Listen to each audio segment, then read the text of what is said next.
Guys, welcome back to my YouTube channel.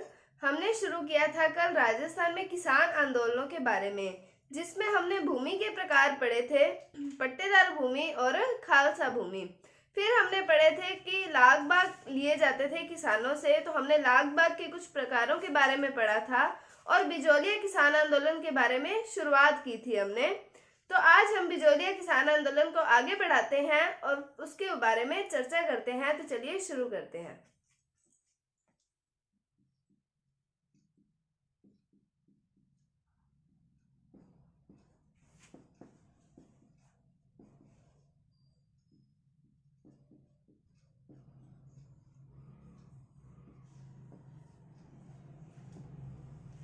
तो हमने पढ़ा था कि बिजौलिया जो है वो कहाँ पर पड़ता है। ये पड़ता है भीलवाड़ा में।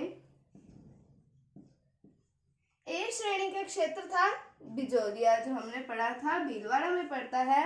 और हमने पढ़ा था कि इसकी स्थापना की गई थी अशोक परमार के द्वारा। और हमने यहाँ पर ऊपरमाल के क्षेत्र के बारे में भी पढ़ा था कि राणा सांगा द्वारा ऊपरमाल का क्षेत्र किसको दिया गया था? अशोक परमार को। कब दिया गया था? 1527 में, जब खानवा का युद्ध हुआ था। उसमें पाती पेरवल विधि का यूज किया गया था। किसके द्वारा किया गया था? राणा सांगा के द्वारा,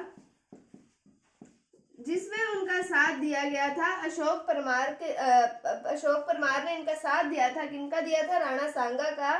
इससे खुश होकर ऊपरमाल का क्षेत्र राणा सांगा ने अशोक परमार को दे दिया था। यहाँ तक हमने कल चर्चा कर ली थी। तो हम देखते हैं कि भीलवाड़ा में जो बिजौलिया है वो 83 गांवों का समूह है।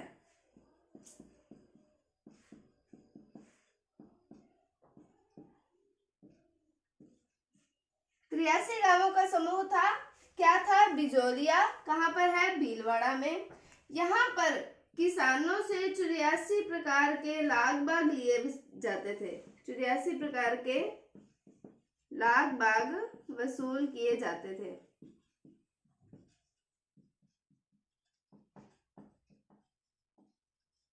और इनकी उपज का आधा भाग किसानों से लगान के रूप में लिया जाता था। तो इनसे 84 प्रकार के लाग बाग वसूल किए जाते थे और उपज का आधा भाग किसानों से लाग वसूल किया जाता था। किसके कारण? लगान के रूप में वसूल किया जाता था। फिर हम बात करते हैं कि हम पढ़ रहे हैं बिजौलिया किसान आंदोलन के बारे में। तो आंदोलन तो शुरू करवाते हैं।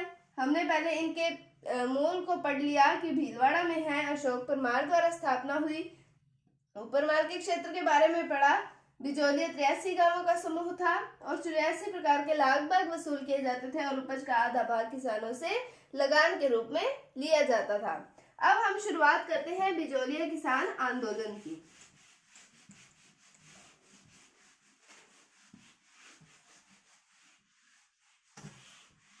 हमने अभी किसानों की असंतुष्टि का कारण तो पढ़ा, 84 प्रकार के लाग बाग पढ़े और हमने पढ़ा कि उपज का आधा भाग इनसे लगान के रूप में लिया जाता था। तो अब हम पढ़ते हैं आगे कि आंदोलन कब शुरू हुआ, कैसे शुरू हुआ। तो 1897 की बात आती है।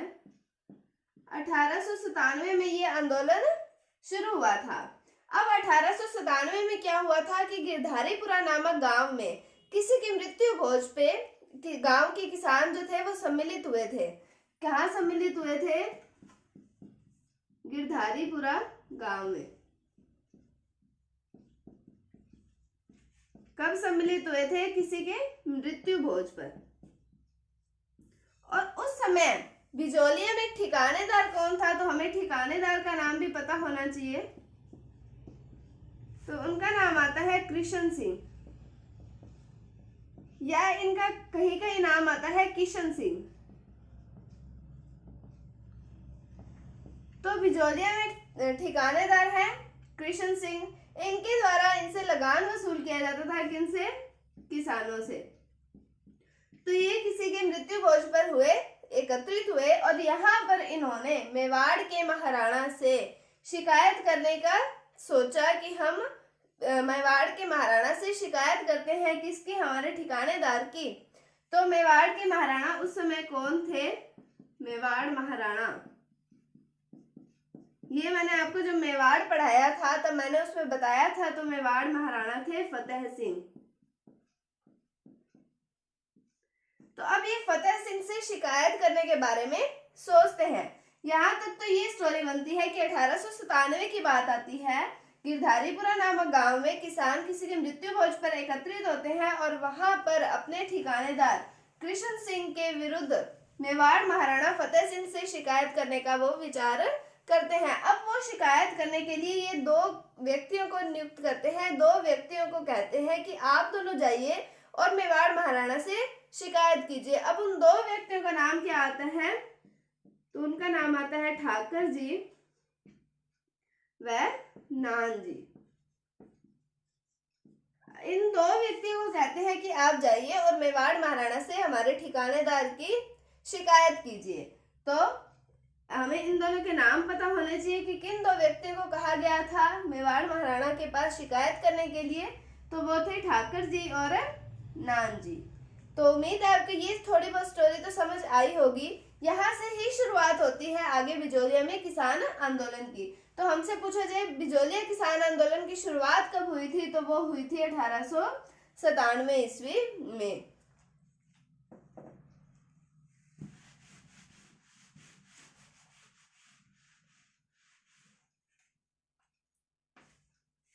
अब जो ठाकर जी और नान जी हैं, अब इनको कहा कि मेवाड़ महाराणा के पास शिकायत करनी है। तो जब इस बात का पता यहाँ के ठिकानेदार कृष्ण सिंह को चला था, तब फिर इन्होंने इनके बिजोलिया में आने पर रोक लगा दी थी। रोक लगा दी और यहाँ पर एक कर लगाया था इन्होंने। किसने लगाया, कृष्ण सिंह ने एक कर लगाया जिसका नाम आता है चंवरी कर। ये कर लगाया था 1903 ईस्वी में। चंवरी कर लगाया था। चंवरी कर के बारे में मैंने कल आपको बताया था कि जब किसी किसान की पुत्री का विवाह होता है तो उस अवसर पर ठिकानेदार को 5 रुपए लगान के रूप में दिए जाते हैं। ये कर होता है चंवरी कर। तो यहाँ पर कृष्ण सिंह के द्वारा चंवरी कर लगाया गया था। तो ये पूछा जाता है कि चंवरी कर किसके द्वारा लगाया गया था, तो वो कृष्ण सिंह के द्वारा लगाया गया था। कहाँ का ठिकानेदार था, बिजोलिया का ठिकानेदार था। कौन था, कृष्ण सिंह। कब लगाया था, 1903 ईस्वी के अंदर कर लगा दिया था। फिर किया, किसानों ने विरोध किया इस बात का कि हर किसान की बेटी तो होती है। तो वो फिर उन्होंने विरोध किया इस बात का कि हम ऐसे कैसे हमारी पार पड़ेगी। तो फिर उन्होंने विरोध किया और इस कर को समाप्त कर दिया। तो किसानों के विरोध के कारण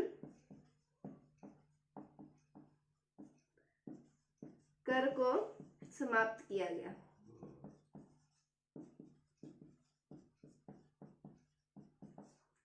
तो हमने देखा ठाकर जी व नान जी गए मेवाड़ महाराणा फतेह सिंह के पास शिकायत करने के लिए। इस बात का पता जब कृष्ण सिंह को चला तो इन्होंने इनका बिजोलिया में आना बंद करवा दिया। फिर इन्होंने लगा दिया चंवरी कर 1903 ईस्वी में और किसानों के विरोध के कारण इस कर को समाप्त कर दिया गया। उसके बाद में यहाँ पर नए ठिकानेदार आते हैं। कब आते हैं, 1906 ईस्वी के अंदर यहाँ पर नए ठिकानेदार आते हैं जिनका नाम आता है पृथ्वी सिंह। अब हम बात करते हैं पृथ्वी सिंह के बारे में।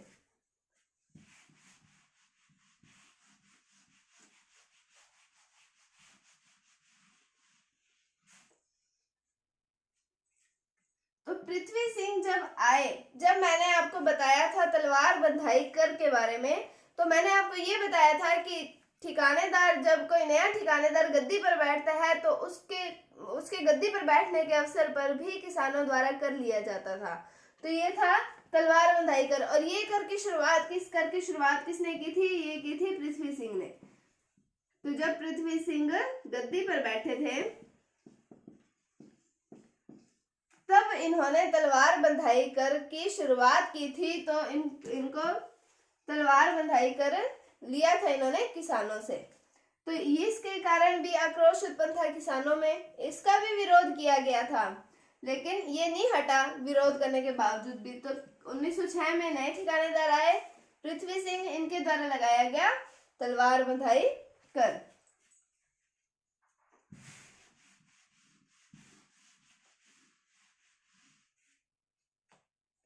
अब बात आती है प्रथम विश्व युद्ध की।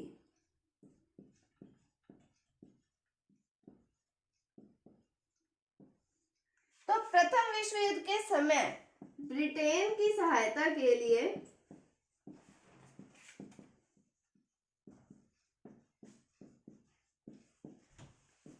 ठिकानेदार केसरी सिंह ने किसानों से कर वसूल किया। तो सबसे पहले हमने पढ़ा था किनके बारे में, कृष्ण सिंह के बारे में, उन्होंने लगाया चमड़ी कर। फिर हमने पढ़ा पृथ्वी सिंह के बारे में, उन्होंने लगाया तलवार बंधाई कर। अब हम बात करते हैं केसरी सिंह की। तो इन्होंने जब प्रथम विश्व युद्ध चल रहा था उसमें ब्रिटेन की सहायता करने के लिए किसानों से कर लिया था। अब इसका भी विरोध किया गया। इसका विरोध 3 व्यक्तियों द्वारा किया गया। मोस्टली 3 व्यक्तियों के नाम आते हैं, और भी इनके साथ होंगे, पर मोस्टली 3 व्यक्तियों के नाम आते हैं। तो नाम आते हैं साधु सीताराम दास, साधु सीताराम दास, फिर आते हैं फतेहकरण चारण, और आते हैं ब्रह्मदेव। तो साधु सीताराम दास, फतेहकरण चारण और ब्रह्मदेव, इन तीनों व्यक्तियों ने विरोध किया केसरी सिंह के द्वारा जो किसानों से कर वसूल किया गया था उनका।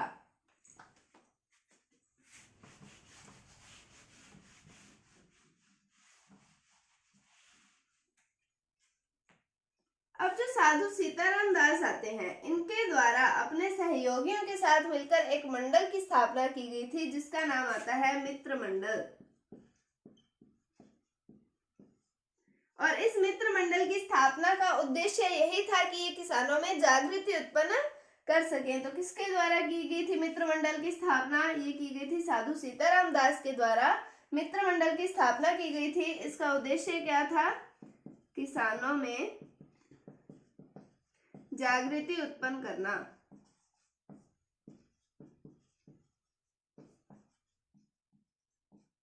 और जो साधु सीताराम दास थे ये इस आंदोलन से कब जुड़े? ये जुड़े थे 1913 ईस्वी में। तो ये 1913 ईस्वी में इस आंदोलन से जुड़े थे। कौन से आंदोलन से? बिजोलिया किसान आंदोलन से जुड़े थे। कौन जुड़े थे? साधु सीताराम दास। अब अपने बात करते हैं कि साधु सीताराम दास को कहा जाता है इस आंदोलन का जनक। इस आंदोलन का जनक माना जाता है कुछ विद्वानों द्वारा साधु सीताराम दास को। कौन से आंदोलन का? बिजोलिया किसान आंदोलन का। तो इन्हें बिजोलिया किसान आंदोलन का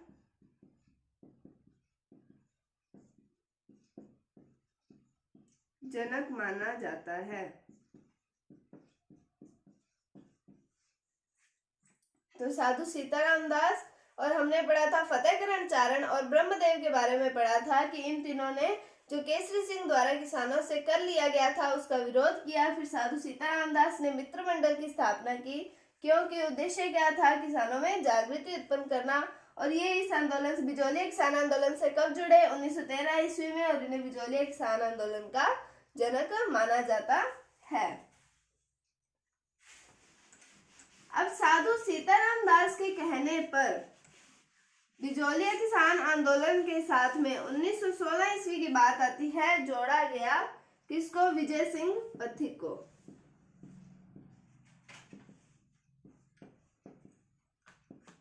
विजय सिंह पथिक साधु सीताराम दास के कहने पर आंदोलन से जुड़े थे। कब जुड़े? 1916 ईस्वी में जुड़े थे। और विजय सिंह पथिक को भारत में किसान आंदोलन का जनक माना जाता है। तो विजय सिंह पथिक साधु सीताराम दास के कहने पर जुड़े थे बिजोलिया किसान आंदोलन से 1916 ईस्वी में, और इन्हें भारत के किसान आंदोलन का जनक माना जाता है। अब हम बात करते हैं विजय सिंह पथिक की। तो विजय सिंह पथिक के जन्म के बारे में पहले हम बात करते हैं। इनका जन्म माना जाता है 1873 ईस्वी में हुआ था। और कहाँ पर हुआ था? ये हुआ था गुठावल या गुठावली भी नाम आता है। गुठावल नामक गांव में हुआ था और ये पड़ता है यूपी के बुलंदशहर में, उत्तर प्रदेश के बुलंदशहर में पड़ता है गुठावल। और इनका मूल नाम जो आता है वो आता है भूप सिंह। अब इनका मूल नाम तो भूप सिंह आता है, लेकिन काम इन्होंने किया विजय सिंह पथिक के नाम से। इसके पीछे भी तो कोई ना कोई कहानी तो होगी। तो अब हम पढ़ते हैं उस कहानी के बारे में कि जब राजस्थान में सशस्त्र विद्रोह हुआ था, उस समय की बात आती है। सशस्त्र क्रांति हुई थी तो इसकी जिम्मेदारी दी गई थी दो व्यक्तियों को। एक का नाम तो आता है ठाकुर गोपाल सिंह खरवा और दूसरे आते हैं भूप सिंह। इनकी इस सशस्त्र क्रांति हुई थी, इसकी जिम्मेदारी सौंपी गई थी ठाकुर गोपाल सिंह खरवा और भूप सिंह को। लेकिन इस क्रांति का भेद खुलने पर इन्हें कर लिया गया था गिरफ्तार। ठाकुर गोपाल सिंह खरवा और भूप सिंह को कर लिया गया था गिरफ्तार। कहां पर किया था? टोडगढ़ दुर्ग में। और टोडगढ़ दुर्ग में इन्हें बंद कर दिया गया था। लेकिन भूप सिंह जो थे वो टोडगढ़ दुर्ग से भाग गए थे और चले गए थे बिजोलिया। बिजोलिया आए और यहाँ पर विजय सिंह के नाम से आंदोलन में शामिल हुए। यहाँ पर विजय सिंह के नाम से इस आंदोलन का नेतृत्व किया। किसने किया? भूप सिंह ने। तो हमने पढ़ा कि जब राजस्थान में सशस्त्र क्रांति हुई थी तब ठाकुर गोपाल सिंह खरवा और भूप सिंह को इसकी जिम्मेदारी दी गई थी। लेकिन क्रांति का भेद खुलने के बाद में इन दोनों को कर लिया गया था गिरफ्तार। कहाँ पर? टोडगढ़ दुर्ग में इन्हें बंद किया गया। और जो भूप सिंह है वो टोडगढ़ दुर्ग से भाग गए थे और चले गए बिजोलिया। और विजय सिंह के नाम से इन्होंने नेतृत्व किया किसका? बिजोलिया किसान आंदोलन का। अब बात आती है 1917 ईस्वी की। 1917 ईस्वी में हम बात किसकी कर रहे हैं? विजय सिंह पथिक की। विजय सिंह पथिक के द्वारा एक किसान ऊपरमाल पंच बोर्ड की स्थापना की गई थी। किसके द्वारा की गई थी? विजय सिंह पथिक के द्वारा। और इसका सरपंच बनाया गया था मन्ना जी पटेल को। और इसका सरपंच किसे बनाया गया? मन्ना जी पटेल को। इसी से संबंधित ऊपरमाल का डंका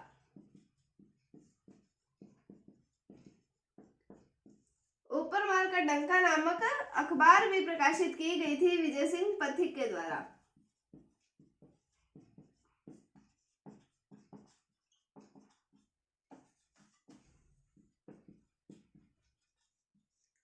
1917 में विजय सिंह पथिक के द्वारा किसान ऊपरमाल पंच बोर्ड की स्थापना की गई थी। और इसका सरपंच किसको बनाया गया? मन्ना जी पटेल को। और ऊपरमाल का डंका नामक अखबार भी प्रकाशित की गई किनके द्वारा?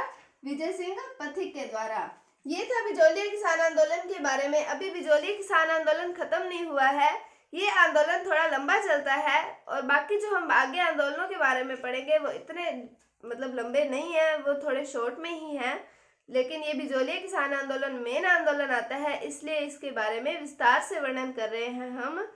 तो उम्मीद है आपको टॉपिक समझ आया होगा। अगर आपको इसमें कोई भी डाउट है तो आप कमेंट सेक्शन में पूछ सकते हैं। अगर आपको वीडियो थोड़ी सी भी अच्छी लगी है तो इसे लाइक कीजिए, शेयर कीजिए। और अगर आप हमारे चैनल पर नए हैं तो इसे सब्सक्राइब जरूर कीजिए। Thank you, thanks for watching, bye bye.